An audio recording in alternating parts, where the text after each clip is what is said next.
संगीत प्रेमियों के लिए ये साल वाकई शानदार रहा। एक तरफ Jonas Brothers, Sting, Ed Sheeran, Maroon 5, Bryan Adams और दुआ लिपा जैसे इंटरनेशनल आर्टिस्ट ने अपनी परफॉर्मेंस से महफिल लूट ली, तो दूसरी तरफ पंजाबी म्यूजिक के दीवाने दिलजीत दोसांझ और करण औजला के कानों पर झूमते नजर आए। सुनिधि चौहान के शो में भी ऐसा ही जादू चला कि लोग बस वाह वाह करते रह गए।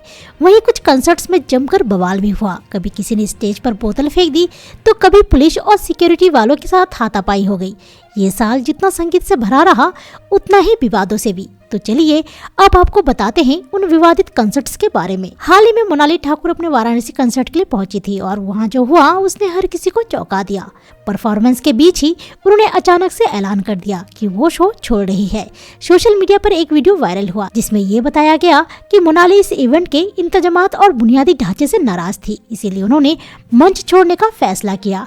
आयोजकों का कहना है कि मोनाली ने उन्हें होटल में 4 घंटे से ज्यादा का इंतजार करवाया और प्रेस या किसी से भी मिलने से साफ इनकार कर दिया। अब इस पूरे मामले पर मोनाली का कोई बयान नहीं आया है, लेकिन उनकी चुप्पी ने इस विवाद को और भी हवा दे दी। पंजाबी सिंगर्स अक्सर अपनी मस्त लाइफ स्टाइल और चर्चित किस्सों की वजह से सुर्खियों में रहते हैं। अब हाल ही में दिलजीत दोसांझ भी कुछ ऐसा ही लेकर चर्चा में थे। उनके देश भर में चल रहे टूर ने खूब धूम मचाई, लेकिन इसी बीच तेलंगाना में हुए एक शो के दौरान उन पर मुसीबतों का साया आ गया। वहाँ की सरकार ने उन्हें लीगल नोटिस थमा दिया, जिसकी वजह से दिलजीत को अपने कानों में कुछ बदलाव करने पड़े। वहीं एक टीवी एंकर ने अपने शो में दिलजीत को निशाने पर ले लिया। जवाब देने पर दिलजीत भी पीछे कहाँ रहने वाले थे। उन्होंने अपने शो में ऐसा करारा जवाब दिया कि हर कोई दंग रह गया। जब देश भर में उनके शोज की बात आई, उन्होंने एक बड़ा फैसला किया। उन्होंने साफ कहा कि जब तक सरकार जनता की सुरक्षा को लेकर पुख्ता इंतजाम नहीं करती, तब तक वो भारत में कोई कंसर्ट नहीं करेंगे।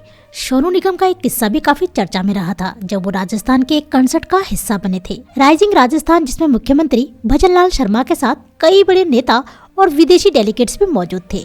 सोनू को इस शो में अपनी परफॉर्मेंस देने के लिए खास तौर पर बुलाया गया था, लेकिन जैसे ही सोनू ने मंच पर आकर गाना शुरू किया, सीएम शर्मा और बाकी नेता वहां से उठकर चले गए। इस व्यवहार से सोनू बुरी तरह खफा हो गए थे। उन्होंने अपनी नाराजगी एक वीडियो के जरिए जाहिर की थी, जिसमें उनका गुस्सा साफ झलक रहा था। इस घटना ने न सिर्फ सोनू को आहत किया, बल्कि कई फैंस को भी सोचने पर मजबूर कर दिया। सुनिधि चौहान ने इस साल सचमुच धमाल मचा दिया। एक के बाद एक शानदार शोज करके उन्होंने अपने फैंस को खूब एंटरटेन किया, लेकिन पिछले कुछ महीनों में सोशल मीडिया पर उनकी खूब चर्चा हुई। एक बड़े कंसर्ट के दौरान माहौल थोड़ा बिगड़ गया। कुछ शरारती लोगों ने स्टेज पर बोतलें और दूसरी चीजें फेंकनी शुरू कर दी। सुनिधि ने इसे पहले इग्नोर किया, लेकिन जब बात बिगड़ने लगी तो उनका गुस्सा फूट पड़ा। उन्होंने साफ कह दिया कि अगर ये ड्रामा बंद नहीं हुआ तो शो उन्हें रोकना पड़ेगा। उनकी नाराजगी का असर साफ दिखा और मामला जल्दी शांत हो गया। इसके बाद भी सुनिधि ने अपनी परफॉर्मेंस से सबका दिल जीत लिया।